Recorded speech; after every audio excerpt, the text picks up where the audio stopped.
রাখবে যেমন দাড়ি টানবে না আর বিড়ি, পড়বে যেমন নামাজ জমির আল কেটে কেটে বাড়িয়ে নিও না রাজ, রাখবে যেমন রোজা মিথ্যা হবে না তোমাদের জন্য সোজা, মাথায় দেবে টুপি লোকের পিছনে চালাবে না আর কূটনীতি, গুনবে যেমন তসবিহ অহংকার রিয়া ফাকার আর কি করে করবি।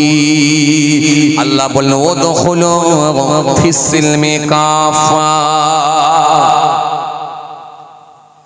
হে আমার বান্দা তুমি না দাড়ি রেখেছো, হে আমার বান্দা তুমি নামাজ পড়েছো, হে আমার বান্দা তুমি টুপি পরেছো, কিন্তু তোমার বাড়িতে যেন বন্ধ না ঢুকে যায়। হে আমার বান্দা তুমি দাঁড়িয়ে রেখেছো, নামাজ পড়েছো, টুপি পরেছো, কিন্তু তোমার বউমা যেন মহিলা সমিতির হেড না হয়ে যায়। হে আমার বান্দা তুমি দাঁড়িয়ে রেখেছো, নামাজ পড়েছো, টুপি পরেছো, কিন্তু তোমার বিবি যেন জলসা রাতে বেপরদা হয়ে ঘুরে না বেড়ায়, পরপুরুষের সামনে গিয়ে যেন ফুচকার দোকানে লাইন না দেয়, বাদামের দোকানে যেন লাইন না দেয়। আমি আল্লাহ বললাম ওয়াদখুলু ফিস সিলমি কাফা, সম্পূর্ণভাবে ঢোকো। কোরআনে আল্লাহ অন্য জায়গায় বলেছে হে আমার বান্দা শোনো, তুমি বাঁচো আর তোমার পরিবারের সদস্যগুলোকেও বাঁচাও। ওয়ালা তাত্তাবিউ খুতুওয়াতিশ শায়তান, শয়তানের পথ তোমরা ধরবে না, অনুসরণ করবে না। কেন আমি আল্লাহ বলি ইন্নাহু লাকুম আদুউম মুবিন, নিশ্চয় সে হলো তোমাদের প্রকাশ্য শত্রু, প্রকাশ্য দুশমন, সে হলো তোমাদের জানের দুশমন, তার থেকে তোমরা দূরে থাকো। সার্কেল বুঝতে হবে, আমি আগেই বলেছি। আসেন এবার আসেন কোরআন শরীফ থেকে আমি যে আয়াতে কারিমা তেলাওয়াত করেছিলাম, সূরা নিসা থেকে আয়াতে কারিমা তেলাওয়াত করেছিলাম। চলুন এবার এই আয়াতের মধ্যে আল্লাহ কি বলছে দেখেন, তোমাকে কাজগুলো শোনো, তোমার কি কাজ আছে শোনো। এক নম্বরে আল্লাহ বলে ওয়াবুদুল্লাহ ওয়ালা তুশরিকু বিহি শাইআ, তোমরা এক আল্লাহর অনুসরণ করো, আল্লাহর সঙ্গে কেউ শরীক করো না। জোরে বলবেন না। আল্লাহ শিরকির গুনাহ কিন্তু maaf করবেন না, বাকি সমস্ত গুনাহ আল্লাহ ইচ্ছা করলে maaf করে দিতে পারেন, কিন্তু শিরকির গুনাহ আল্লাহ maaf করবেন না যদি বিনা তওবায় মারা যায়। আল্লাহ শিরকির গুনাহ maaf করবেন না যদি বিনা তওবায় মারা যায়, কারণ শিরকটা হলো এত বড় অপরাধ, এটা কিন্তু আল্লাহ কখনো ক্ষমা করবেন না।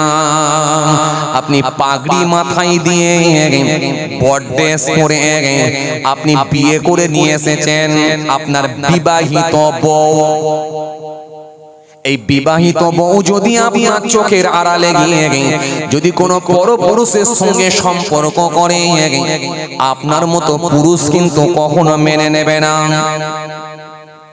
কথা বলছেন না কেন?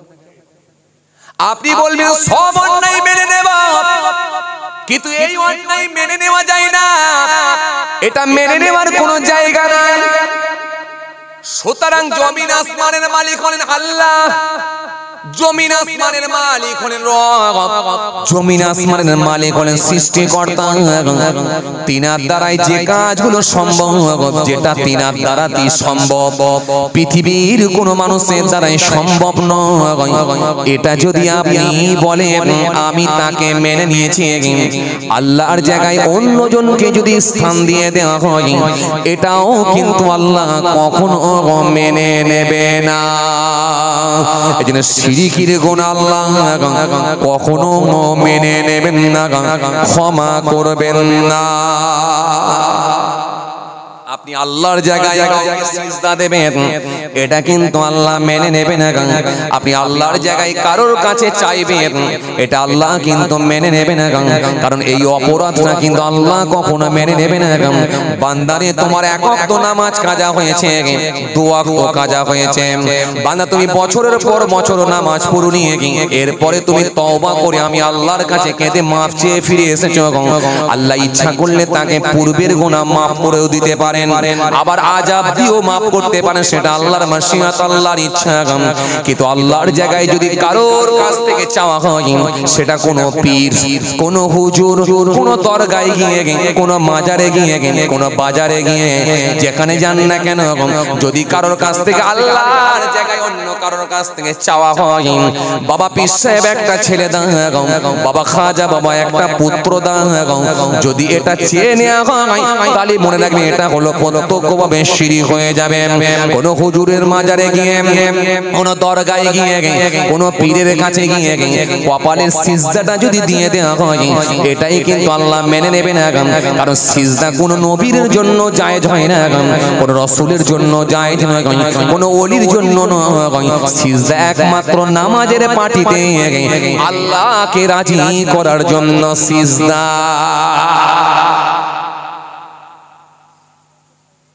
এই মাপের গুনাহগুলো কিন্তু আল্লাহ ক্ষমা করবে না, কেন? শিরক।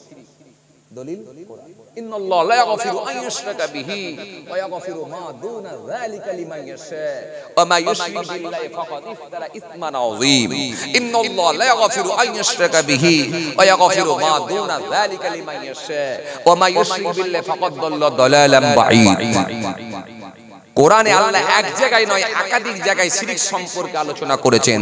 রাসূল করিম সাল্লাল্লাহু আলাইহি ওয়াসাল্লাম তিনি হাদিস পাকের মধ্যে বলেছেন কি, মান মাতা লা ইউশরিক বিল্লাহি শাইয়ান দাখালাল জান্নাহ, শিরক না করে যদি কেউ মৃত্যুবরণ করে ঠিকানা জান্নাত হবে। মান মাতা ইউশরিক বিল্লাহি শাইয়ান দাখালান নার, শিরক করে মৃত্যুবরণ করলে ঠিকানা তার জাহান্নাম হবে। বুঝতে পারলেন কথা? এই কথা বুঝতে পারছেন?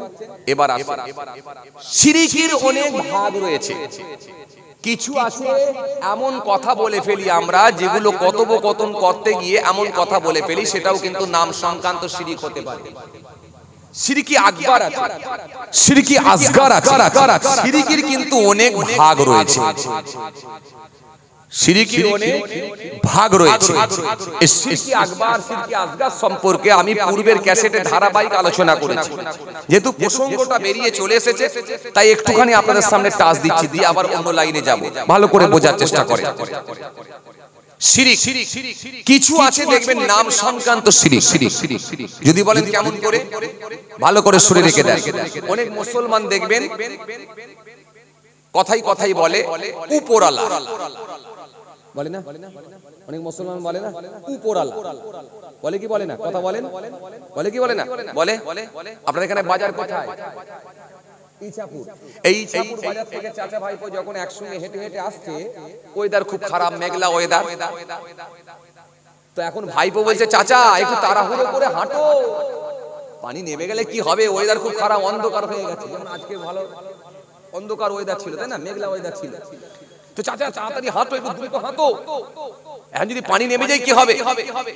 তখন চাচা বয়স্ক লোক, দাঁড়ি টুপি সব আছে, কিন্তু ধর্মীয় জ্ঞান নেই, ধর্মের জ্ঞান নেই। তখন ফট করে বলে ফেললো, উপরওয়ালার ইচ্ছা, তিনি দিলেই দিতে পারে। না, আল্লাহর ক্ষেত্রে উপরওয়ালা হবে না, এটা মনে রাখবে। কেন? আল্লাহ স্পষ্ট ঘোষণা দিয়েছেন সূরা ইখলাসের মধ্যে, কুল হুয়াল্লাহু আহাদ, বলো সে আল্লাহ হলেন এক বা একক। আল্লাহ তিনি বেনিয়াজ, কারো মুতাফিক নন। লাম ইয়ালিদ, তিনি কাউকে জন্ম দেননি। ওয়া লাম ইউলাদ, তিনি কাহারও জন্মিত নন। ওয়া লাম ইয়াকুল লাহু কুফুয়ান আহাদ, আকাশ জমিনে আল্লাহর সমকক্ষ আর কিছুই নাই। ক্লিয়ার, আল্লাহ ক্লিয়ার করে দিয়েছেন। এখন মনে রাখবেন, এমন কথা যে কথার বহু বচন হয়, যে কথার স্ত্রীলিঙ্গ হয়, সেই কথা কিন্তু আল্লাহর ক্ষেত্রে ব্যবহার করা প্রযোজ্য নয়, বা আল্লাহর ক্ষেত্রে ব্যবহার করা বৈধ নয়।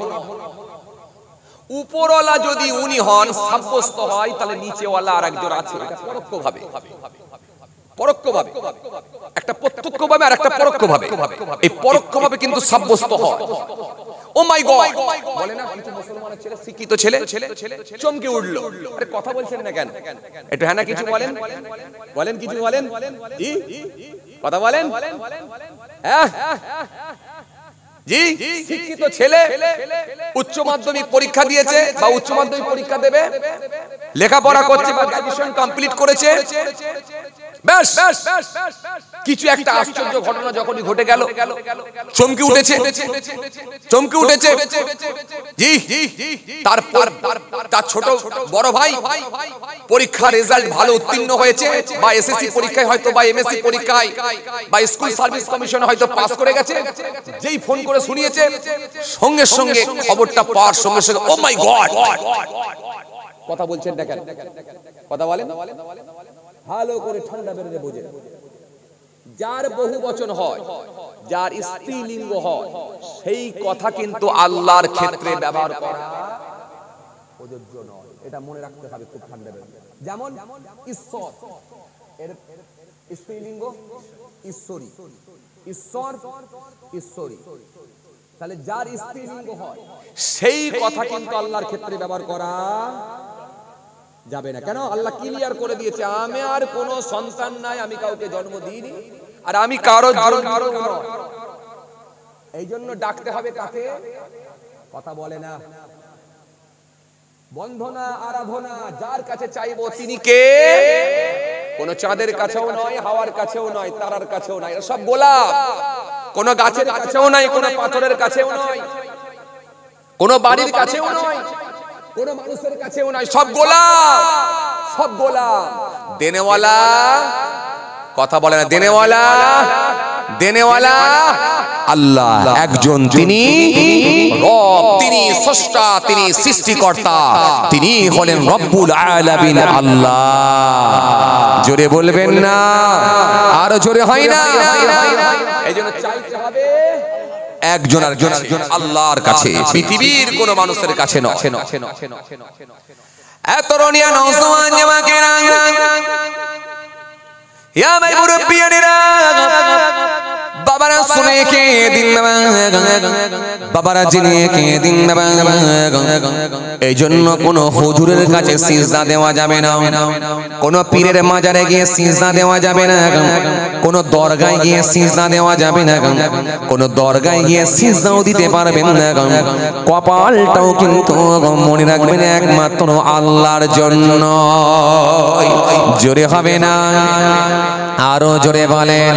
সাহাবায়ে কিরামেরা বললেন, ইয়া রাসূলুল্লাহ ওয়া ইয়া হাবিবাল্লাহ, হুজুর আপনার চাঁদ মুখখানা দেখে হুজুর আমাদের জানটা ঠান্ডা হয়ে যায়, হুজুর আপনার চেহারাখানা দেখলে আমাদের অন্তরটা ঠান্ডা হয়ে যায়। আপনার সুরাত, আপনার চেহারার কাছে আকাশের চাঁদও হেরে যায়। ও আল্লাহর নবী, আপনার নূরানি চেহারা দেখে আমাদের এত শ্রদ্ধা বেড়ে গেছে, আমাদের এত ভালোবাসা বেড়ে গেছে। হুজুর একবার খালি অনুমতি দেন, আমরা আপনাকে একটু শ্রদ্ধার সঙ্গে একটু সিজদা দেব, একটু সিজদা দেব, সিজদা দেব। হুজুর আপনার চেহারা দেখে আমাদের শ্রদ্ধা বেড়ে গেছে, একটু সিজদা দেব, একবার অনুমতি দেন, একটু সিজদা দিই। আল্লাহ নবী সেই সময় বললেন, ও আমার সাহাবীরা শুনে রেখে দাও, জেনে রেখে দাও বাবারা, সিজদা যদি কারোর জন্য বৈধ হতো মনে রেখে দিও আমি রাসূলুল্লাহ হুকুম দিতাম, কিন্তু সিজদাটা কারোর জন্য বৈধ নয়। সিজদা একমাত্র নামাজের পাটিতে আল্লাহর কুদরতি পায়েতে আমরা সিজদা দিই। জোরে হবে না, আরো জোরে বলো। সিজদা একমাত্র আল্লাহর জন্য, বাকি কারোর জন্য জায়েজ নয়। ওয়া মাসাবিরা, তোমরা আমাকে ভালোবাসো, মহব্বত করো, তোমরা আমি রাসূলুল্লাহকে দেখলে তোমাদের জানটা ঠান্ডা হয়ে যায়। আমি রাসূলুল্লাহ থুতু ফেলতে গেলে আমার থুতুটাও তোমরা মেখে ফেলো, আমার জন্য জীবন দেবে বলে তৈরি আছো। মনে রেখে দাও, জেনে রেখে দাও। কিন্তু সিজদাটা দেওয়া বৈধ হবে না, হবে না।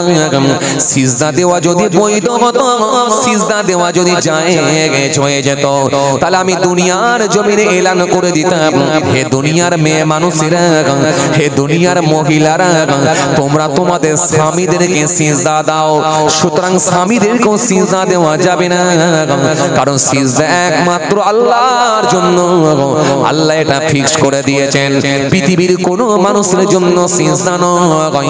ওয়া মাসাবিরা, এইজন্য আমি রাসূলুল্লাহ বলি সিজদা দেওয়া বৈধ নয়। কথা কিছু বুঝে যাচ্ছে? হ্যাঁ, তাহলে আল্লাহকে আপনি গড বলতে পারবেন না, ঈশ্বর বলতে পারবেন না, আপনি আল্লাহকে উপরওয়ালা বলতে পারবেন না।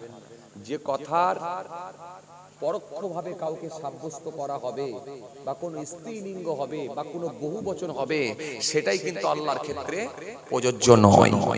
এটা মনে রাখতে হবে। তাহলে আল্লাহকে আপনি আল্লাহ বলেন, আল্লাহকে আপনি মালিক বলেন, স্রষ্টা বলেন, সৃষ্টিকর্তা বলেন, রব বলেন, মাবুদ বলেন, প্রভু বলেন, আপত্তি নেই।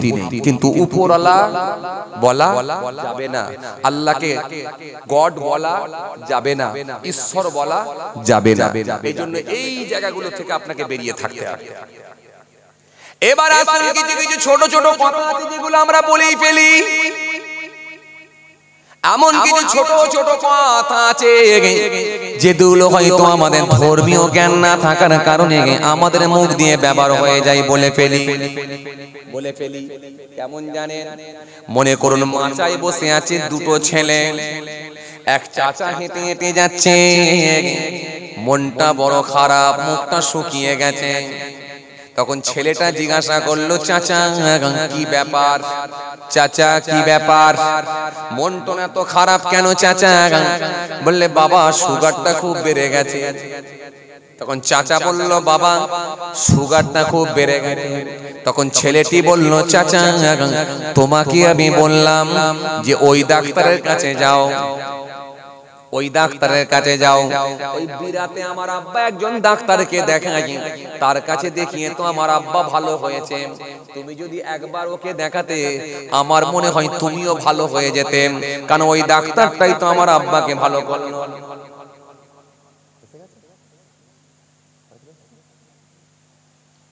মাশাআল্লাহ মাশাআল্লাহ মাশাআল্লাহ। আমরা সকলে চিন্তা মুক্ত, আমরা সকলে চিন্তিত ছিলাম, আমরা সকলে টেনশন মুক্ত। মাশাআল্লাহ ফুলফুরা দরবার শরীফ থেকে পীর সাহেব হুজুর কেবলা মামাজান হুজুর পীর কেবলা তিনি তাসসিম নিয়ে চলে এসেছেন। আলহামদুলিল্লাহ, চিন্তিত হওয়ার কোনো কারণ নেই, উনি চলে আসবে স্টেজে। আলহামদুলিল্লাহ, সকলে আমরা উচ্চ আওয়াজে একবার তাকবীর দিন, নারে তাকবীর, আরো জোরে দেন নারে তাকবীর, আরো জোরে দেন নারে তাকবীর, আরো আওয়াজ দেন নারে তাকবীর।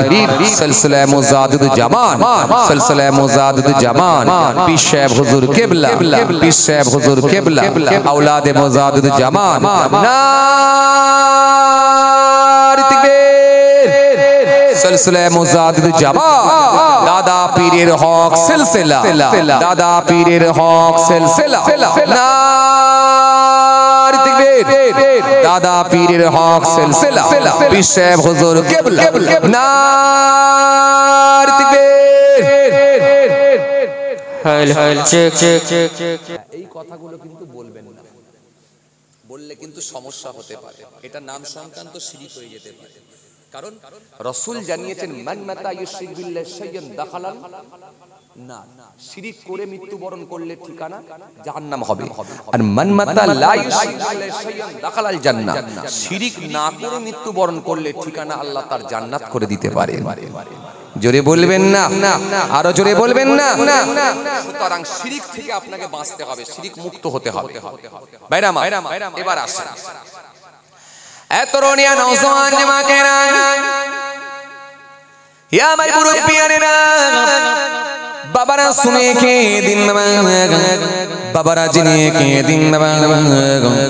আমাদের সমাজে কিছু যুবক ছেলে আছে দেখবেন ধর্মের জ্ঞান নাই, ধর্মের জ্ঞান না থাকার কারণে এমন এমন কাজ করে ফেলে দেখবেন যেটা কোরআন হাদিস বহির্ভূত কাজ।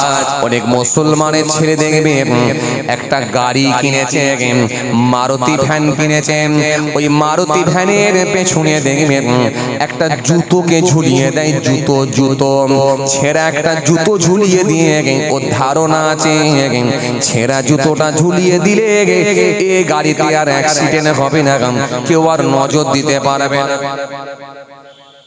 এরকম হয় মাঝে মাঝে, কথা বলছেন না কেন? হয় না? এই ছেঁড়া জুতো আপনাকে রক্ষা করতে পারবে না, ছেঁড়া জুতো আপনাকে বাঁচাতে পারবে না। বাঁচানেওয়ালা কে? জোরে বলো কে? বাঁচানেওয়ালা হায়াতের মালিক কে? মৃত্যুর মালিক কে? আল্লাহ। তিনি আপনাকে বাঁচাবে। এই জন্য আপনাকে বলতে হবে আল্লাহর কাছে, চাইতে হবে আল্লাহর কাছে। এই জন্য আপনি ছেঁড়া জুতো ব্যবহার করতে পারবেন না। যদি ছেঁড়া জুতোর উপর আপনার ধারণা এসে যায়, হতে পারে এটাও শিরকি কাজ হয়ে যেতে পারে। অনেকে দেখবেন বাবাজি আমার ভাইরা, ভুল বুঝবেন না, যে কথা বোঝাতে চাইছিলাম ও বাবাজি আমার ভাইরা, আপনি যে মাচায় বসে আছেন, মাচায় দেখবেন বাবাজি আমার ভাইরা দুটো ছেলে বসে আছে। রাস্তার উপর দিয়ে এক বয়স্ক লোক হেঁটে হেঁটে যাচ্ছে। চাচাটাকে দেখে ছেলেটা জিজ্ঞাসা করলো, চাচা মনটা কি আপনার খারাপ? কি ব্যাপার আপনার মন খারাপ? চাচা বলল, হ্যাঁ বেটা মনটা একটু খারাপ। বলে কি হয়েছে? চাচা বলল, আর বলবি না বাবা, সুগারটা একটু বেড়ে গেছে। তখন ছেলেটা বলল, চাচা তোমাকে বললাম বিরাটে ওই ডাক্তারটার কাছে যাও, কারণ ওই ডাক্তারটাই তো আমার আব্বাকে ভালো করেছে, ওর কাছে গেলে তুমিও ভালো হয়ে যেতে। এরকম কথা অনেকে বলে ফেলে দেখবে। তোমাকে বলি ওই ডাক্তারটার কাছে যাও, ওই ডাক্তারটাই তো আমার আব্বাকে ভালো করে, বলে না? এই ডাক্তার ভালো করে ফেলে। এই জায়গাটা কিন্তু খুব টার্নিং পয়েন্ট, এটা কিন্তু খুব সেনসিটিভ কথা, খুব ডেঞ্জার কথা। এই ডাক্তার ভালো করে ফেলে, এটাও হতে পারে শিরকি কথা হয়ে যেতে পারে। কেন?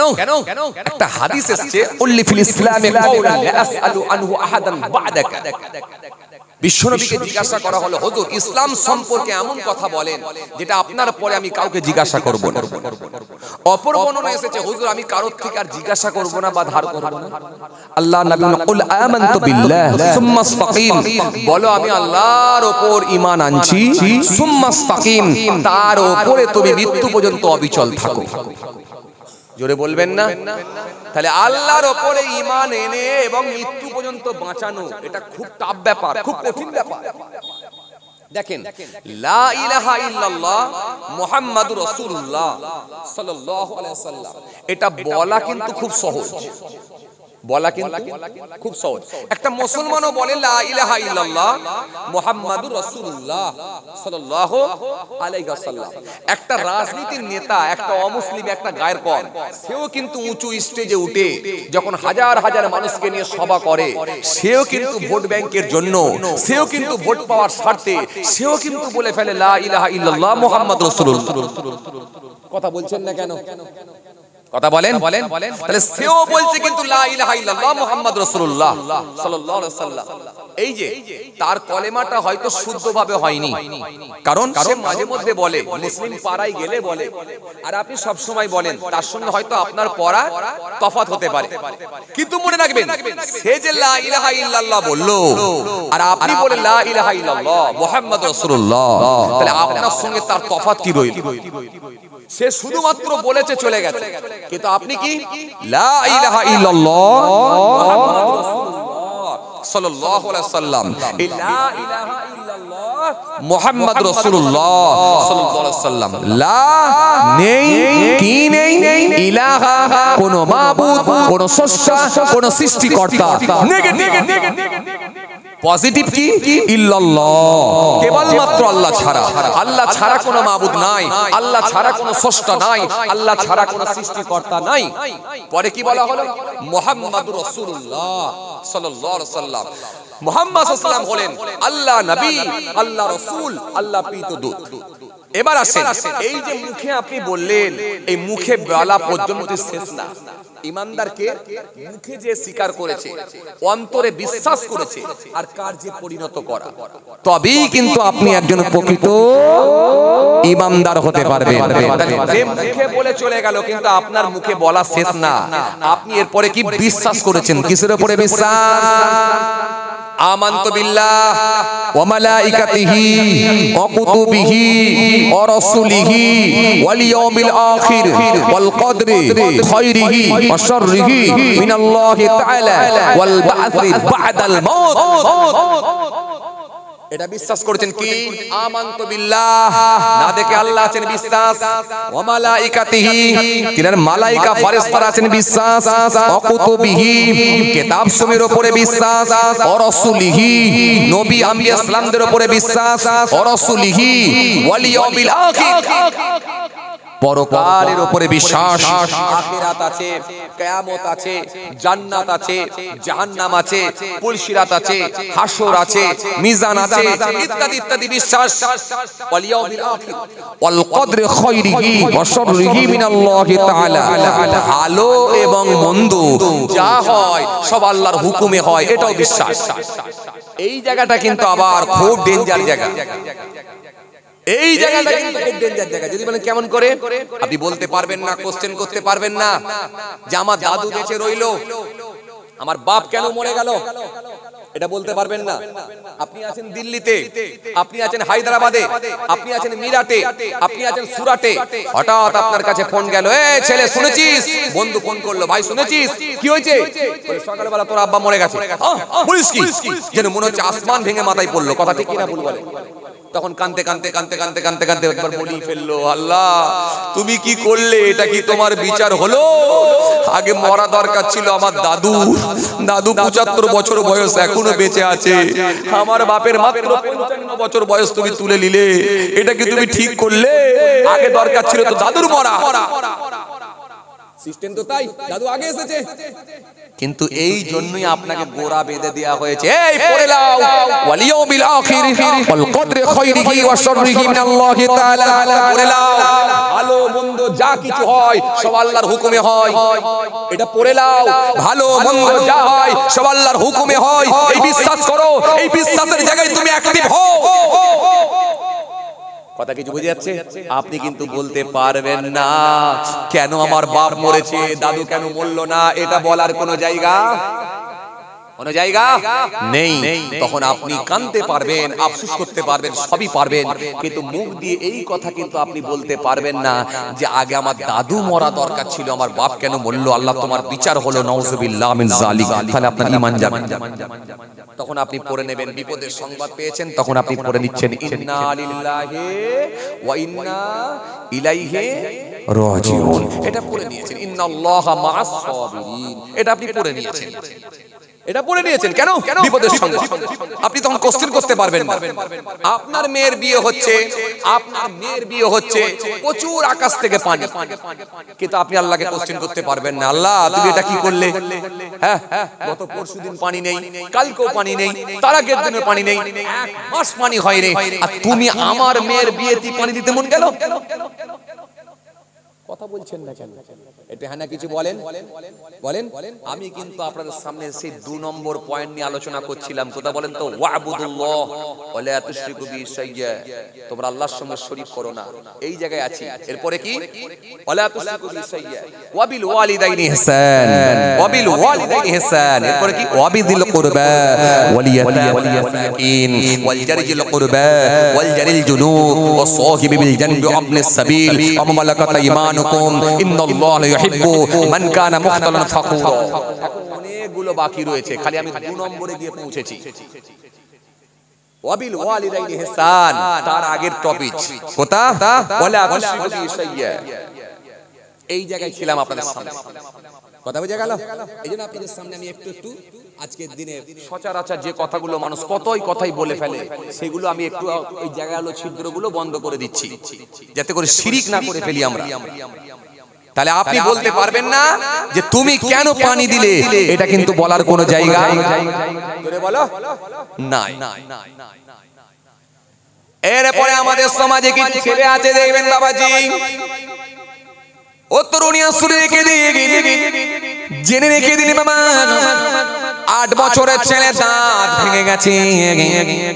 দাঁত ভেঙে যাবার পরে মা সেই সময় তার বাচ্চাটাকে শিখিয়ে দিল, যাও চলে যাও, সামনে তাল পুকুরে আছে একটা পুকুর, তাল গাছের পাশে তাল পুকুর আছে, তাল পুকুরে গিয়ে তুই অন্তত এই দাঁতটা গিয়ে ফেলে দে, ফেলে দিয়ে বলবি, হে কাতলা মাছ তুমি আমার দাঁত নিয়ে যাও আর তোমার দাঁত আমাকে দিয়ে যাও। এরকম বলে না? কথা বলছেন না কেন? বলে কথা বলে বুঝি, বলে বলে বলে বলে পুকুরের সামনে গিয়ে বলছে, দাঁত ফেলে দিয়ে বাচ্চা বলছে, হে কাতলা মাছ তুই আমার দাঁত নিয়ে যা আর তোর দাঁত দিয়ে যা। আসলে কি কাতলা মাছ দাঁত দিতে পারবে? কাতলা মাছ দাঁত দিতে পারে? জোরে বলো, দিতে পারে না। দাঁত দেওয়ার মালিককে আল্লাহ। আপনি এখানে কাতলা মাছের কাছে চাইবেন, এটাও কিন্তু শিরিক হয়ে যেতে পারে। আবার কিছু মাছ শেখায় কাতলা মাছ নয়, বরং এর থেকে ধারালো দাঁত দরকার। এই জন্য দাঁতটাকে নিয়ে তুই একটু অন্ধকার ঘরে কোনো জায়গায় ফেলে দে বা বস্তার ভিতরে রেখে দে, বা এই দাঁতটাকে নিয়ে চালের ওপরে ছুঁড়ে দে, দিয়ে বল, হে ইঁদুর তুই আমার দাঁত নিয়ে যা আর তোর দাঁত আমাকে দিয়ে যা। বলে না? কথা বলছেন না কেন? বলে কিছু মা তার বাচ্চাকে শেখায়, ইঁদুর তুই আমার দাঁত নিয়ে যা, তোর দাঁত আমাকে দিয়ে যা, কারণ ইঁদুরের দাঁত নাকি খুব বেশি ধার। কথা বলে, খুব বেশি ধার মানে প্লাস্টিক পর্যন্ত খেয়ে নিতে পারে। সুতরাং ইঁদুরের দাঁত যদি ছেলের দাঁত হয়ে যায়, তার মানে ও প্লাস্টিক খেয়ে নিতে পারে। শুধু ভাত মুড়ি না, প্লাস্টিক পর্যন্ত কামড়ে খেয়ে নেবে, গুঁড়ো করে দেবে। ইঁদুরের দাঁত যদি পেয়ে যায়, তার মানে ওই ছেলেটা দেখবেন শুকনো কাপড় পর্যন্ত দেখবেন খেয়ে নিতে পারবে। এই জন্য বাচ্চাকে শিখিয়ে দেয়, তুই ইঁদুরকে বলবি, হে ইঁদুর তুই আমার দাঁত নিয়ে যা, তোর দাঁত আমাকে দিয়ে যা। এই জন্য ইঁদুরকে পর্যন্ত গিয়ে বলে, হে ইঁদুর তুই আমার দাঁত নিয়ে যা, তোর দাঁত আমাকে দিয়ে যা। ইঁদুরকে বলে, ছুঁচোকে বলে, হে ছুঁচো তুই আমার দাঁত নিয়ে যা, তোর দাঁত দিয়ে যা। আসলে ছুঁচো দেওয়ার মতো ক্ষমতা রাখে না, ইঁদুরও দেওয়ার মতো ক্ষমতা রাখে না। দেনেওয়ালা একজন, তিনি হলেন আল্লাহ। জোরে হবে না?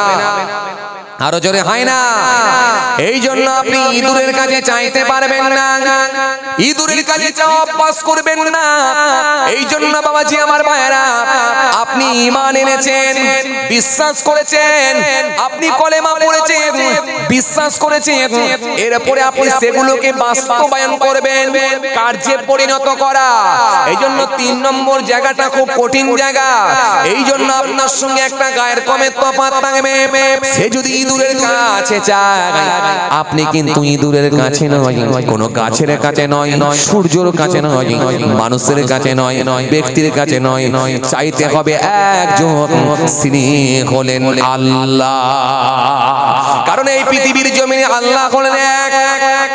পৃথিবীর জমিনে যদি দুটো খোদা হতো, খোদাই খোদাই মারপিট লেগে যেত, আল্লাহ আল্লাহ মারপিট লেগে যেত, নাউজুবিল্লাহ। কথা ঠিক কিনা ভুল বলেন? এই বাংলার জমিনে বাবাজি আমার ভাইরা, দুটো চারটে যা দল আছে, এতে দেখেন মারপিট লেগে যাচ্ছে। সারা ভারতবর্ষের জমিনে কতগুলো দল আছে দেখবেন, বিভিন্ন স্টেটে বিভিন্ন রাজ্যে মারপিট লেগে যাচ্ছে। এই জন্য স্রষ্টা হলেন একজন, তিনি যখন ইচ্ছা করে আকাশ থেকে বৃষ্টি বর্ষণ করতে পারেন, আবার তিনি ইচ্ছা করলে বৃষ্টি বন্ধ করে দিতে পারেন, ইচ্ছা করলে আকাশ থেকে ইচ্ছা করলে বজ্রপাত দিতে পারেন, আবার ইচ্ছা করলে তিনি বজ্রপাত বন্ধ করতে পারেন। তিনি ঝড় দিতে পারেন, তুফান দিতে পারেন, সুনামি দিতে পারেন, আইলা দিতে পারেন, লাইলা দিতে পারেন, জাপানের ভূমিকম্প দিতে পারেন, যাবার বজ্রপাত দিতে পারেন। কারণ তিনার ক্ষমতার উপরে কারোর ক্ষমতা চলবে না। এই জন্য স্রষ্টা হলেন একজন। স্রষ্টা দুটো চারটে পাঁচটা ছটা হতে পারে না। এই জন্য চাঁদের কাছে, হাওয়ার কাছে, গাছের কাছে, পাথরের কাছে চাওয়ার কোনো জায়গা না, চাইতে হবে একজনের কাছে, তিনি হলেন স্রষ্টা, তিনি হলেন আল্লাহ। কথা কিছু বোঝা গেল? আপনি চেয়ে নিচ্ছেন ইঁদুরের কাছে, আপনি মুসলমান হয়ে কেন আপনার ঈমানটা এত দুর্বল হবে? এই ইঁদুরের কাছে চাইছে, ইঁদুরের কাছে চাইছে। আল্লাহ বলে শোন, তুই ইঁদুরের দাঁত নিয়ে কি করবি? চল তোকে একটা আমি কুকুরের দাঁত দিচ্ছি, দাঁতের উপরে দাঁত। কথা বলে না, দাঁতের উপরে দাঁত, তার মানে লোকে বলে কি না, ওয়াজ দাঁত, গজ দাঁত, গজ দাঁত, দাঁতের উপরে দাঁত। আবার কিছু গ্রাম্য এলাকায় দেখবেন তারা বলে কুকুরের উপরে, কুকুরের দাঁত, দাঁতের উপরে দাঁত। এই জন্য চাইতে হবে একজনের কাছে, পৃথিবীর কোন মানুষের কাছে নয়, কোন ব্যক্তির কাছে নয়, কোন বস্তুর কাছে নয়, দেওয়ার মালিক হলেন একজন। এই জন্যই শিরকির জায়গা কিন্তু খুব জায়গায় আপনাকে জানতে হবে, খুব সচেতন থাকতে হবে। এরপরে আল্লাহ কি বললেন? ওয়া বিল ওয়ালিদাইনি ইহসান, তোমাদের পিতামাতা যারা হায়াতে আছে, বাপ মার সঙ্গে তোমরা ভালো আচরণ করবে, ভালো ব্যবহার করবে। মা বাপের সঙ্গে যেন খারাপ ব্যবহার করো না। তোমার শাশুড়িকে ভালোবাসবে, শ্বশুরকে ভালোবাসবে ঠিকই, কিন্তু তোমার মায়ের ওপরে নয়, কারণ মায়ের জবানের দোয়াটা আমি আল্লাহ দরবারে কবুল হবে, এতে কোনো সন্দেহ নয়। রাসূল এই জন্য বললেন তিনটে শ্রেণীর মানুষের দোয়া আল্লাহ দরবারে কবুল হয়ে যায়, দাওয়াতুল মাজলুম, দাওয়াতুল মুসাফির ওয়া দাওয়াতুল ওয়ালিদি আলা ওয়ালাদিহি। রাসূল বললেন কি মাজলুম ব্যক্তির জবানে দোয়া কবুল হয়, মুসাফিরের জবানে দোয়া কবুল হয়, ছেলে মেয়ের জন্য নিজের পিতা মাতার দোয়া, আব্বা মায়ের দোয়া আল্লাহ দরবারে কবুল হয়ে যায়। এই জন্য বাবাজি আমার ভাইয়েরা, যুবকরা যাদের মা বাপ হায়াতে আছে, মা বাপের সঙ্গে যেন খারাপ আচরণ করবে না। এই জন্য বাবাজি আমার ভাইয়েরা, আমার ইসলাম ধর্ম এত সুন্দর ধর্ম, এত স্বচ্ছ ধর্ম, বাপ মার কথা এত বেশি গুরুত্ব দেওয়া হয়েছে, এত বেশি বলা হয়েছে। এই জন্য মুসলমান খুব সাবধান হয়ে যাও। এই জন্য ছেলেকে একটু ধর্মীয় শিক্ষা দাও। ধর্মীয় শিক্ষা দিলে বুড়ো বয়সে তুমি, তোমার ছেলে তোমাকে ভালোবাসবে, দুমুঠো খেতে দেবে। ধর্মীয় শিক্ষা যদি না থাকে, জেনারেল শিক্ষা দিয়েছো, আমি মানা করব না, নিশ্চয়ই দেবে, নিশ্চয়ই দেবে। ডক্টর দরকার, ইঞ্জিনিয়ার দরকার, উকিল দরকার, হাকিম দরকার, নিশ্চয়ই দেবে। কিন্তু ধর্মীয় শিক্ষা যদি না দাও, কোরআনের শিক্ষা যদি না দাও, তাহলে মনে রেখো বুড়ো বয়সে তোমাকে বৃদ্ধাশ্রমে যেতে হবে। এই জন্য বুড়ো বয়সে দেখবে অনেক মানুষকে বৃদ্ধাশ্রমে পর্যন্ত ভরে দেওয়া হয়, কারণ ধর্মের জ্ঞান নাই। বুড়ো যখন হয়ে যায়, বুড়ি যখন হয়ে যায়, ওই ছেলের কাছে মা বাবা বোঝা হয়ে যায়, বোঝা বোঝা বোঝা। এই বোঝা হয়ে যাবার জন্য ওই ছেলে তখন ঠিক করে নেয়, মাকে কোথায় রেখে আসবো, বাপকে কোথায় রেখে আসবো। কথা কিছু বুঝে যাচ্ছে? যে বাপ আপনাকে বড় করলো, যে মা আপনাকে বড় করলো, যে মায়ের স্তনে দুধ পান করে আপনি বড় হলেন, পৃথিবীর মুখ দেখলেন, সেই মায়ের এখন বয়স হয়ে গেছে 80, আপনার কাছে নেই, আর আপনি হতে পারছেন না খুশি। মায়ের বয়স হয়ে গেছে 80, আপনি আর মায়ের ওপরে নয় খুশি।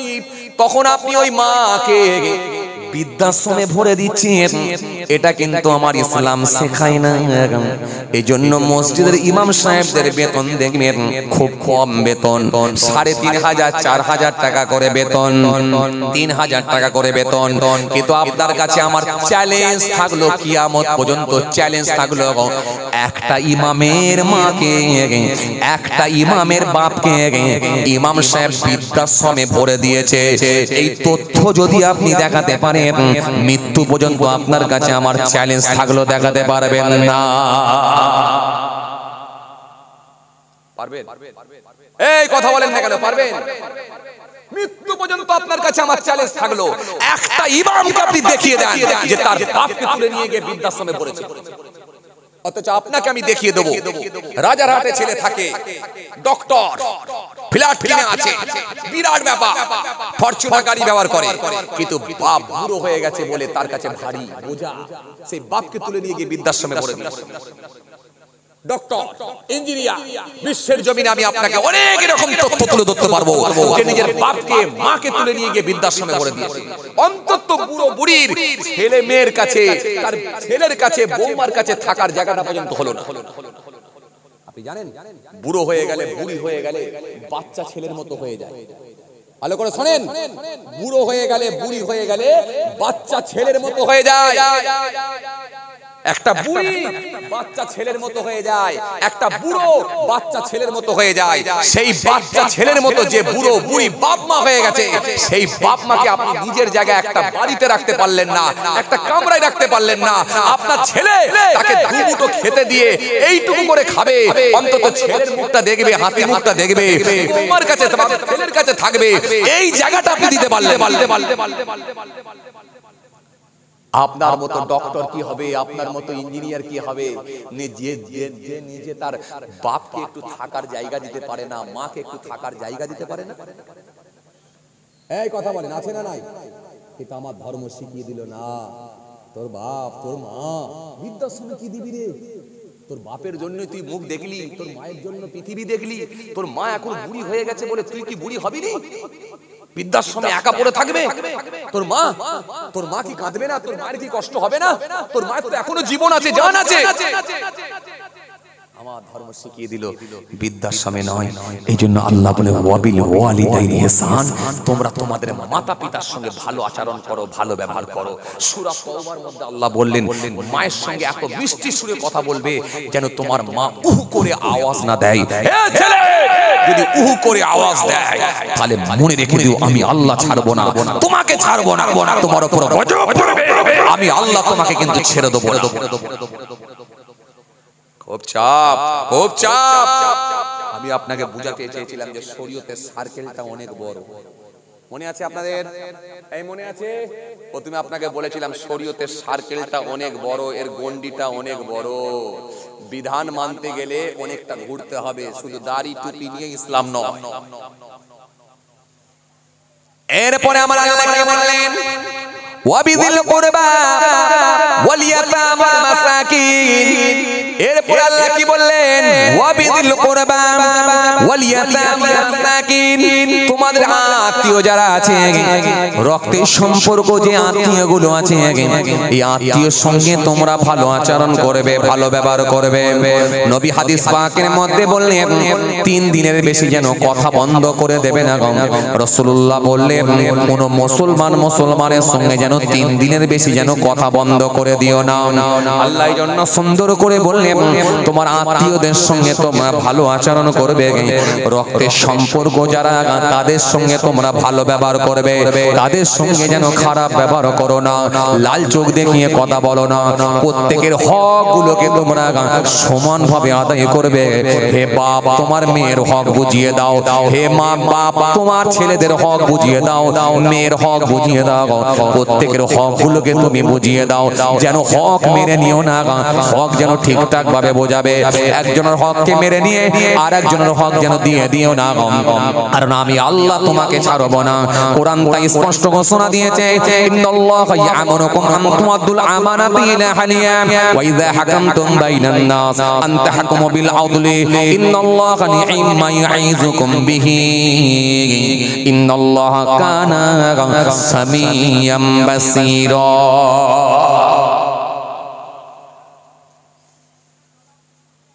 এই কথা শুনছেন? খুব ঠান্ডা বের না, খুব ঠান্ডা বের। আল্লাহ এখানে কি বললেন? আল্লাহ সুন্দর করে বললেন হকটা বুঝিয়ে দাও, আমার নির্দেশ মেনে নাও, হক বুঝিয়ে দাও। তুমি পিতা, 4 ছেলের মধ্যে হক বুঝিয়ে দাও, কাউকে কম কাউকে বেশি যেন করবে না, তাহলেও কিন্তু আমি আল্লাহ ছাড়বো না। আমাল্লাম ইয়াহকুম বিমা আনসালাল্লাহ ফাউলাইকা হুমুজ যালিমুন ওয়ামাল্লাম ইয়াহকুম বিমা আনসালাল্লাহ ফাউলাইকা হুমুল ফাসিকুন ওয়ামাল্লাম ইয়াহকুম বিমা আনসালাল্লাহ ফাউলাইকা হুমুল কাফিরুন। আল্লাহ কোরআন শরীফের মধ্যে এক জায়গায় নয়, একাধিক জায়গায় আল্লাহ আয়াত দিয়েছেন। পৃথিবীর জমিনে অনেক বাপ আছে দেখবেন হক বোঝাতে পারে না। আমি সোশ্যাল মিডিয়ায় দেখছিলাম বাংলাদেশের ঘটনা, সম্ভবত সোশ্যাল মিডিয়ায় দেখছিলাম এই কয়েকদিন আগে, আপনারা হয়তো অনেকে দেখেছেন বাবাজি, বৃদ্ধ বাপ অসুস্থ হয়ে গেছেন, জমি জায়গা কিন্তু ছেলেদের মধ্যে সমানভাবে বন্টন করেনি, ফারাইজ কষেনি। বৃদ্ধ বাপ অসুস্থ হয়ে গেছে, ছেলে তার বাপকে তুলে নিয়ে গিয়ে হসপিটালে ভর্তি করে দিয়েছে। আপনারা মনে হয় অনেকে সোশ্যাল মিডিয়ায় দেখেছেন, হসপিটালে যখন ভর্তি করে দিয়েছে বাপটা তখন মৌস অবস্থা, মানে আর কিছুক্ষণের মধ্যেই মৃত্যুবরণ করবে, মারা যাবে। জাকানদানির কষ্ট শুরু হয়ে গেছে। ছেলে যখন দেখছে গতি খারাপ, সঙ্গে সঙ্গে একটা কালি কিনে নিয়েছে, বড় আগুন নিয়ে গে ওই সময়তে হসপিটালের বেডেতে তুলে নি, কথা বলছেন না কেন, মেরে দিয়েছে স্ট্যাম্প। বাপের বুড়ো আঙুল ধরে নিয়ে মূর্ছ ব্যক্তি বাপ খাটেতে পড়ে আছে, জাকানদানির কষ্ট চলছে। ওই সময় ছেলে মনে মনে ভাবছে বোনেদেরকে বাকি ভাইদেরকে ফাঁকি দিয়ে মাল কিন্তু আমার নামে লিখে নিতে হবে, সম্পত্তির লোভ ওই সময় কাজ করছে। তখন বুড়ো আঙুলটা টেনে নিয়ে হঠাৎ করে ওই সময় কালি নিয়ে ঠিক জায়গায় স্ট্যাম্প গুলো মেরেছে, মেরে দিয়ে ছেলে গায়েব হয়ে গেছে, নিপাত্তা হয়ে গেছে, আর কোনো খবর নাই। কিন্তু ওই বৃদ্ধ বাপকে যখন মারা গেছে তুলে নিয়ে সে এবারে বাপকে যখন খাটিয়ায় রেখে গোসল দিতে গেছেন, যিনারা গোসল দিচ্ছে গোসল দেওয়ার পরে এসে একটা কথাবার্তা আলোচনা শুরু হয়ে গেছে। হাই রে হাই, গোসল তো দিলাম সবই ঠিক আছে, কিন্তু বুড়ো আগুলে কালি কেন ছিল? একবার বড় আগুলের কালি দেখে হুলুস তুলুস হই হাই পড়ে গেছে, আলোড়ন সৃষ্টি হয়ে গেছে। কি হলো? ছেলে কোথায়? দেখা যাচ্ছে ছেলের কোনো খবর নাই। চারিদিকে যখন ছড়িয়ে গেল ছেলে নাই, সঙ্গে সঙ্গে যখন খবর পেয়ে গেল তাহলে সম্পত্তির জন্যই হয়তো বুড়ো আগুলে স্ট্যাম্প মেরেছে, ছেলে গায়েব হয়ে গেছে, ফোন বন্ধ। তখন সেই ভদ্রলোকের 5টা মেয়ে ছিল, 5টা মেয়ে ওই সময় বাপকে আড়াল দিয়ে হাত দিয়ে ঘিরে রেখেছে, দাফন করতে দেবো না যতক্ষণ না এর ফাইসাল্লা হয়। আমি এতদিন জানতাম যে মেয়েরা নাকি বাপ মার প্রতি একটু মায়া দয়া বেশি, কিন্তু এখান থেকে আমি জেনে নিলাম, বুঝে নিলাম কেউ কারোর নয়, স্বার্থ না হলে কেউ কাউকে ছাড়ে না ভাই। স্বার্থের লোভ হলো বেশি, বাপ মার ওপরে নয় খুশি। 5 মেয়ে ঘিরে ধরেছে কাকে? কথা বলে না কাকে? বাপের লাশকে দাফন করতে দেবো না। 2 দিন দাফন হয়নি। এই জন্য বৃদ্ধ বাপেরা যারা আছো, জমি জায়গা আছে নাকি? কই চাচা কথা বলে না কেন? নেই ঝামেলাও নেই। এই জন্য বাবাজি আমার ভাইরা, আমি আপনাদের বলি টাকার পিছনে দৌড়াবেন না, সম্পত্তি নিয়ে বেশি লাফালাফি করার দরকার নাই। ছেলেটাকে ধর্মীয় শিক্ষা দেন, কোরআনের শিক্ষা দেন, হাদিসের শিক্ষা দেন। এরপরে আপনি আপনার ছেলেকে ডক্টর, ইঞ্জিনিয়ার, উকিল, হাকিম বানান, ইসলাম কোনো আপত্তি করেনি। কিন্তু ছোটবেলায় যদি একটু দ্বীনি শিক্ষা যদি না দেন, তাহলে ওই ছেলেও কিন্তু বৃদ্ধ বয়সে বাপ মার দিকে তাকাবে না, তুলে নিয়ে গিয়ে বৃদ্ধাশ্রমে ভরে দেবে। এই জন্য আপনাদেরকে আমি একটাই কথা বললাম, সম্পত্তির জন্য বেশি দৌড়াদৌড়ির দরকার নাই, বরং আপনাদেরকে বলবো ভেরি বিক্রি করে দিয়ে ছেলেকে পড়ান, জমি বিক্রি করে ছেলেকে পড়ান, কারবার বিক্রি করে দেন। ইনকাম কম হোক কিন্তু ছেলেটাকে যোগ্য বানান, যেই ছেলেটা আপনার মৃত্যুর পরেও কাজে লেগে যাবে। সারা জীবন ধরে আপনাকে বাপ কয়ে বলে আমার বাপ ফল দিতে পারেনি, কিন্তু আমার বাপ গাছ ছাওয়া দিবে, আমার বাপকে আমি সরাতে পারবো না। বাপের শেষ নিঃশ্বাস পর্যন্ত আমার খাটেতেই থাকবে।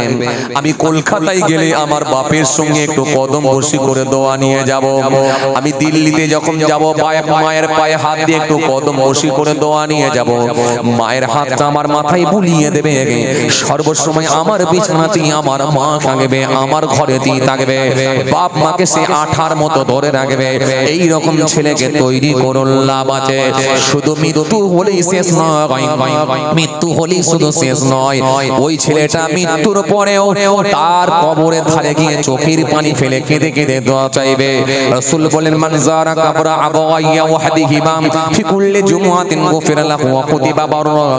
আল্লাহ নবী বললেন, যে নেক ছেলেটা মৃত্যুর পরে মা বাপের কবরের ধারে গিয়ে জুম্মার দিনে চোখের পানি ছেড়ে কেঁদে কেঁদে কেঁদে কেঁদে দোয়া করবে, আমার আল্লাহ ওই ছেলের চোখের পানিকে কবুল করে নিয়ে ওই ছেলের দোয়াটাকে আল্লাহ কবুল করে নেবে, আর ওই ছেলেটাকে আমার আল্লাহ নেক বান্দাদের মধ্যে শামিল করে দেবে।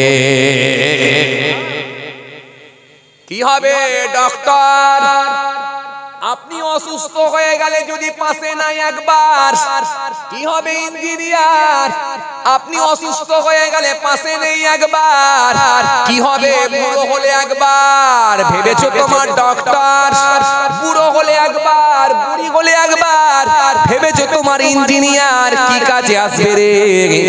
হ্যাঁ, ইঞ্জিনিয়ার বানান আমি বারণ করব না, ডক্টর বানান আমি বারণ করব না।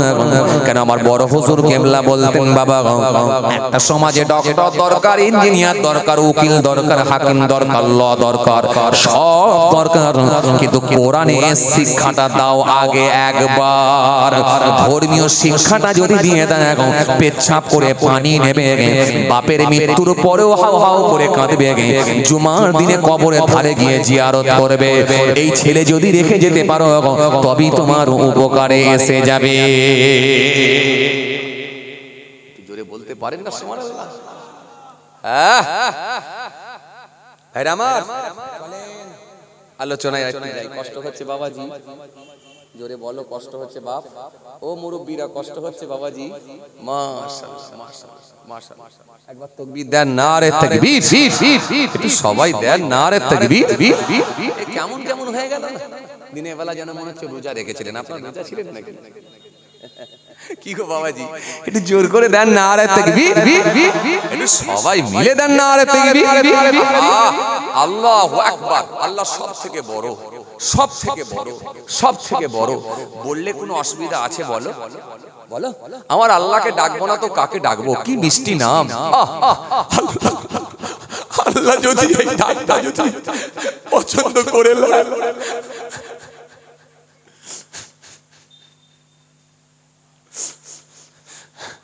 আমার আল্লাহ যদি এই ডাকটাকে পছন্দ করে নেয়, আপনার জবানের ডাকটাকে যদি আল্লাহ পছন্দ করে নেয়, কবুল করে নেয়, আল্লাহ এটার জন্য জান্নাত দিয়ে দিতে পারে।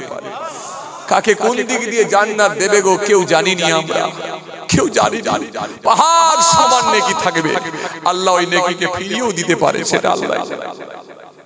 যারা পরিমাণ ভালো কাজ করেছে, বান্দা সামান্য ভালো কাজ করেছে, সেই নেকিটাকে, সেই ভালো কাজটাও আল্লাহ পছন্দ করে নিতে পারে। কোনটা আল্লাহ কবুল করবে কেউ জানেনি আমরা। সুতরাং সেই আল্লাহকে ডাকবো। কি মিষ্টি নাম, কি সুন্দর ডাক, আমার আল্লাহ বড় পছন্দ করেন। বান্দা রে, তোরা আমাকে ডাক, গুনাহ করেছিস তো কি হয়েছে, আমার কাছে ফিরে আয়, আমার কাছে তওবা কর। ওয়ালাইসাতিত তাওবাতু লিল্লাযিনা ইয়ামালুনা সাইয়্যাত হাত্তা ইযা হাদারা আহাদাহুমুল মাউত قال إني تبت أنا وعلى الذين يموتون هم كفار أولئك أعتدنا لهم عذابا عليما। ও বান্দা, আমার কাছে তওবা করে ফিরে আয়। কাঁদছিস কেন? ইন্নাল্লাহা ইউহিব্বুত তাওয়াবিনা ওয়া ইউহিব্বুল মুতাতাহহিরিন। আল্লাহ বলেছে তো তওবাকারীদের কি ভালোবাসি, পবিত্রতা অর্জনকারীদের কি পছন্দ করি। ও বান্দা, তোর গুনাহ আছে তো কি হয়েছে, আমার রহমত থেকে নিরাশ হয়ে যাস না, ফিরে আয়, ফিরে আয়, ফিরে আয়। সচ্চা তওবা করে আমি আল্লাহর কাছে কেঁদে কেঁদে একবার ফিরে আয়। আমি আল্লাহ তোর চোখের পানিকে ফিরিয়ে দিতে পারবো না, আমি আল্লাহ তোর জীবনের গুনাহগুলোকে, পূর্বের গুনাহগুলোকে আমি আল্লাহ মাফ করে দিতে পারি। এত ঘাবড়াচ্ছেন কেন, এত ঘাবড়াচ্ছেন কেন বাবাজি? আসেন সে আল্লাহকে একবার ডাকবো, চলুন। তারপরে ইনশাআল্লাহ আমি একটু আলোচনা করব যে পাঠটা নিয়ে যাচ্ছি। আজকে তো আমি সূরা নিসা থেকে একটা ছোট্ট আয়াতে কারিমা তেলাওয়াত করেছিলাম, সেই আয়াতের উপরই কিছু আলোচনা চলছে। একটা ওয়াবুদুল্লাহ ওয়ালা তুশরিকু বিহি শাইআ ওয়া বিল ওয়ালিদাইনি ইহসান, এখানে পর্যন্ত ওয়া বিযিল কুরবা, এরপরে চলছে, এরপরে ওয়াল ইয়াতামা ওয়াল মাসাকিন। চলেন, আপনাদের কষ্ট হচ্ছে না তো? জোরে বলো, চলেন। তাহলে একবার সবাই মিলে উচ্চ আওয়াজে সমস্বরে আওয়াজ করে দেন দেখি, নারে তাকবীর। আর একবার দেন নারে তাকবীর। কেউ ফাঁকি মারবেন না, সবাই একসঙ্গে সমস্বরে উচ্চ আওয়াজে মহব্বতের সঙ্গে আন্তরিকতার সহিত উচ্চ আওয়াজে একবার দেন দেখি, নারে তাকবীর। সিলসিলা মুসাদ্দিদ জামা দাদা পীরের হক, দাদা পীরের হক, মালিক গ্রামের বাৎসরিক সালে সব, মালিক গ্রামের বাৎসরিক সালে সব, নারে তাকবীর।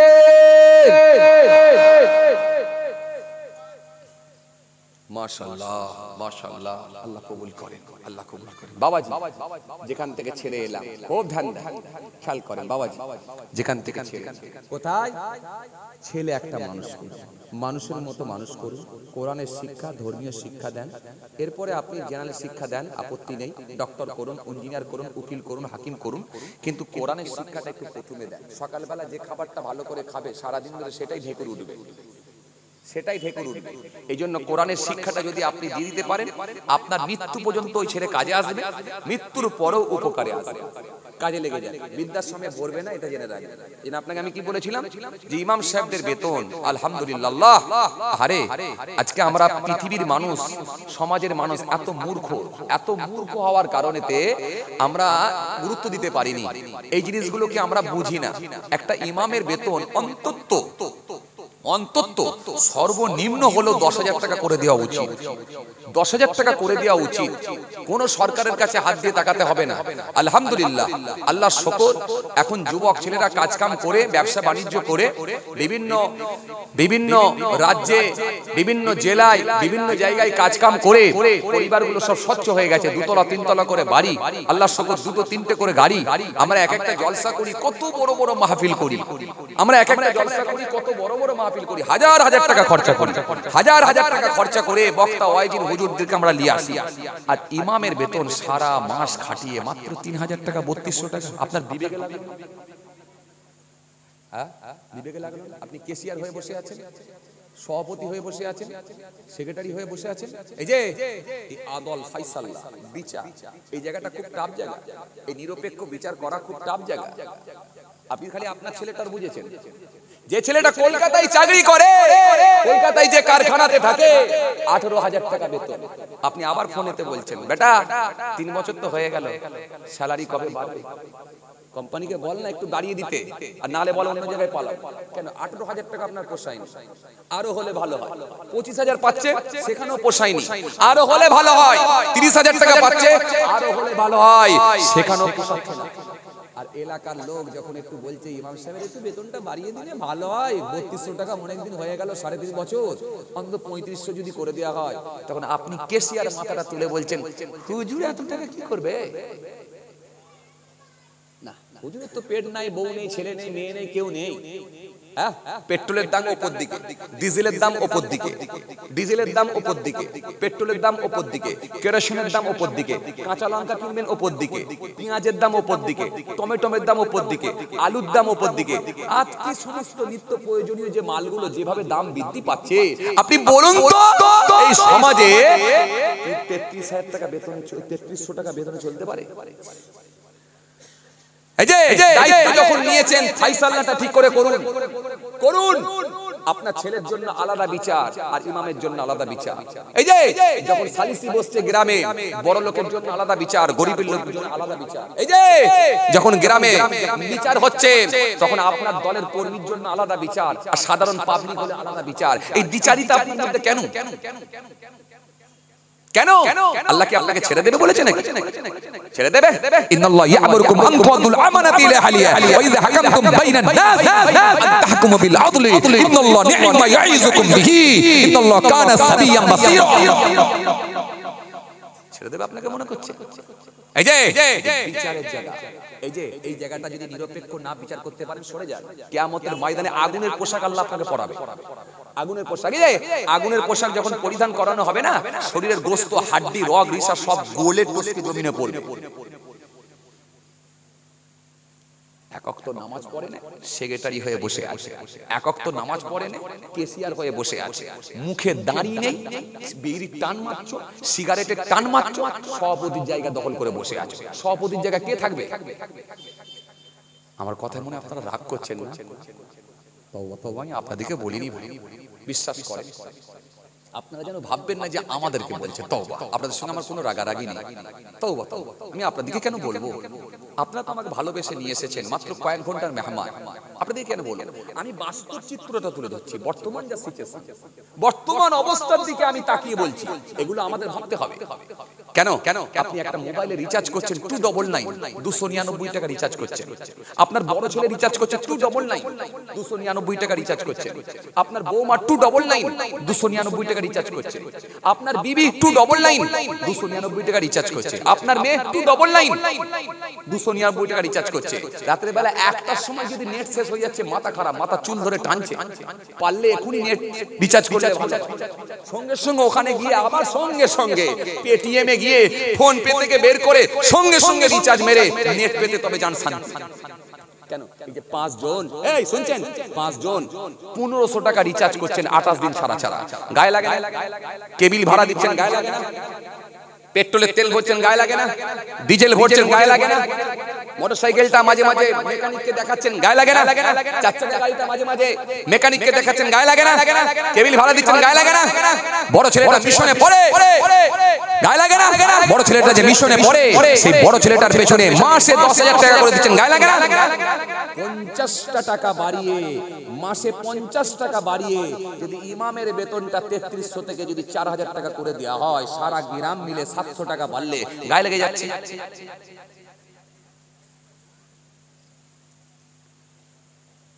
খুব রাগ করছেন আপনারা না আমার উপরে?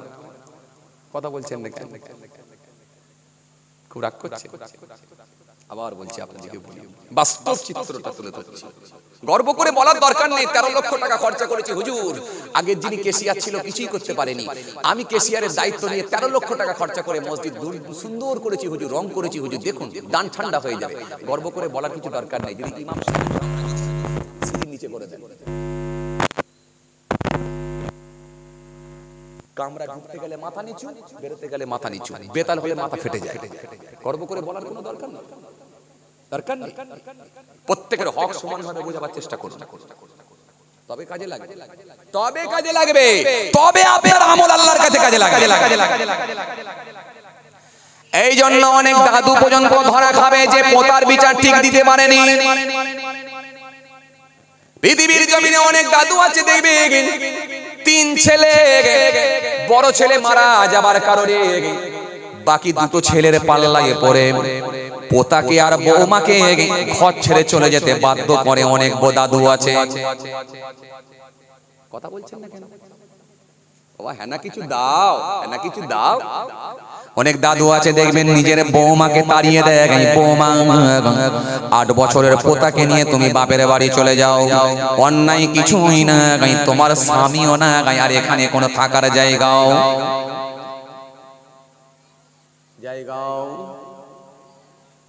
নাই। পৃথিবীর জমিনে অনেক দাদু আছেন হক বিচার করতে পারেনি।